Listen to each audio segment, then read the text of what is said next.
Good morning, my Real News Midday TV family. Thank you so much for tuning in this morning, and I'm wishing for everyone a wonderful and a productive day. And in the news this morning, 2 cops are charged with murder in East Kingston triple killing. 2 policemen have been charged with murder, among other offenses, in the fatal shooting of 3 men in East Kingston last Sunday. Corporal Mark Roy and the Constable Kelby White were charged on Sunday, the news understands. Roy and White have each been charged with 3 counts of murder, using firearm in the commission of a felony, discharging firearm within 40 yards of a public thoroughfare, placing an item on the scene of a crime, and willfully lying to the Commissioner of Police. The Kingston Eastern cops, whose actions were being investigated by the Independent Commission of Investigations, have been in custody since last week. The cops reported that about 2:30 a.m., while on patrol, they had encountered a group of men along Windward Road, and during the encounter, gunfire was exchanged, resulting in the death of 3 men. One of the cops sustained a non-life-threatening injury, and the 2 illegal firearms were reportedly recovered from the scene. It was also initially reported that the now deceased men were suspected to be involved in a robbery ring. Man sues a cop and Attorney General for false imprisonment and malicious prosecution. An environmental warden who was in June this year freed of murder charges after the Crown's case against him collapsed due to inconsistencies in the testimony of the sole witness has filed a claim in the Supreme Court seeking compensation for false imprisonment and malicious prosecution.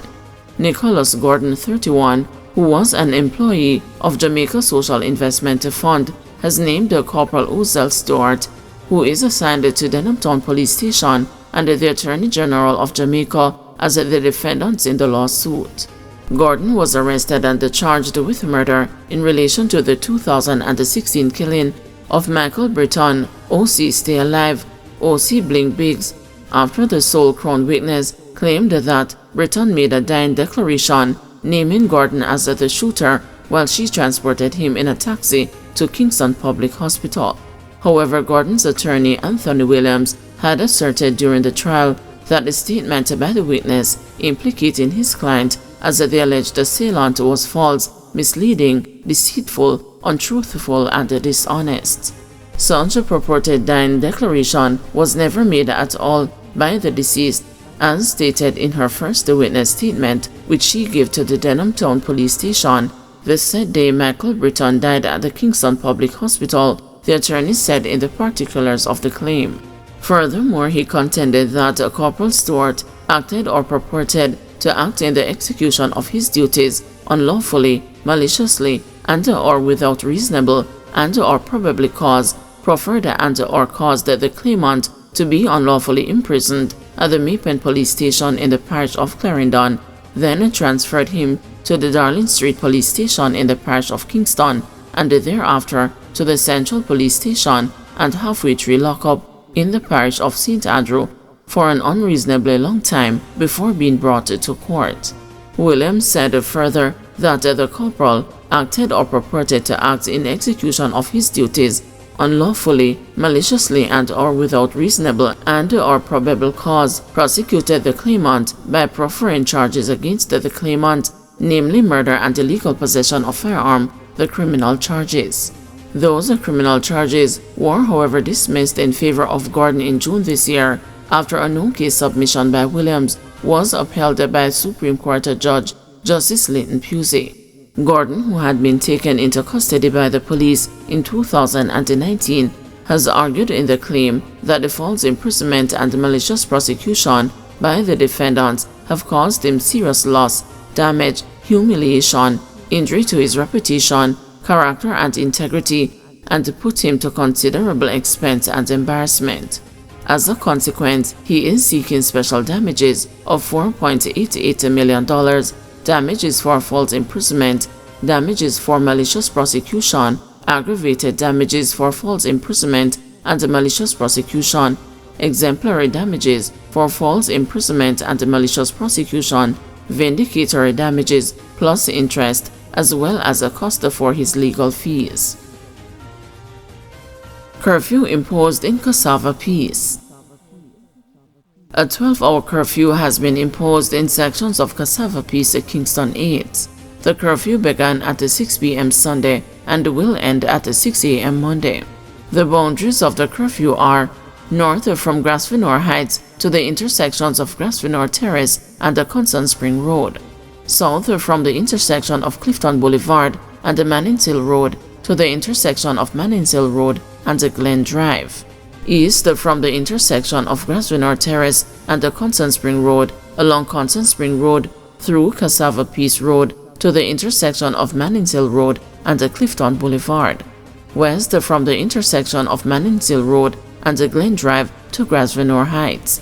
During the hours of the curfew, all persons within its boundaries are required to remain within their premises unless otherwise authorized by the ground commander. Golden blames the government in action for staircase collapse at Torrington Park. Opposition leader Mark Golding is blaming government in action for Sunday's incident in which a staircase at a state-owned high-rise building in Torrington Park collapsed, injuring one person and leaving residents of 16 apartments unable to access their homes. Golding, who is the Member of Parliament for the St. Andrew South constituency in which the building is located, says that the dangerous incident could and should have been avoided, as he has been calling for repairs to the deteriorating structure since 2018. I have repeatedly reached out to key officials, including then Permanent Secretary Audrey Sewell, former Minister of Housing Pernell Charles in 2021, and even Prime Minister Andrew Holness in both 2022 and 2023, he said in a media release on Sunday. He added, for nearly 5 years, there has been no effective action taken to ensure the necessary repairs were done, in spite of meetings, inspections and assurances that the repairs have been approved, only for the work to be deferred, with nothing done to address this avoidable risk. He is calling for the government to urgently intervene to provide immediate support to the injured resident and the stranded families, and to implement a comprehensive plan to repair and rehabilitate the buildings in Torrington Park. 2 guns seized along Glen Road in St. Andrew. The Hunts Bay Police in St. Andrew seized 2 firearms along Glen Road on Saturday night. The weapons, an AK-47 with an empty magazine and a Taurus pistol with 5 rounds, were seized during an operation carried out about 10:45 p.m. The Glen Road community has seen a flare-up of violence in recent times, with 3 murders from 2 separate but connected shooting incidents last week. The St. Andrew South Police are reportedly monitoring the area closely. Sentencing next year for cabby involved in crash that left 5 dead. Just over a year after 5 people who were traveling in a taxi succumbed to injuries they sustained in a motor vehicle crash in Westmoreland, the cab driver Delroy Rodney has taken responsibility for the incident. Rodney pleaded guilty to 5 counts of causing deaths by dangerous driving when he appeared in the Westmoreland Circuit Court on Thursday. Presiding High Court Judge Justice Courtney Day has ordered a social inquiry report and a victim impact report ahead of Rodney's sentencing on February 20, 2025. According to police reports, about 3:30 p.m. on Monday, November 13, 2023, a Noah model taxi with 6 persons on board was being driven by Rodney towards the White House in Westmoreland when the driver of the vehicle ahead slowed down the unit. The cab driver reportedly served to avoid a collision with the vehicle ahead, and the taxi hit a truck that was traveling in the opposite direction before careening off the road into bushes, where it came to a halt upon hitting a tree. The deceased were identified as 65-year-old O'Neill Allen, otherwise called a Dummy, and his mother, Angela Samuels, both of Mount Edgecombe Farm District, 39-year-old Petrina Wallace, and her 15-year-old daughter, Lavicia Forrester, both of Gordon District, White House, and the 54-year-old Janet Thompson of McAlpine District, all in Westmoreland. Guys, thanks for watching. Please join us this afternoon at 2 p.m. for another news update.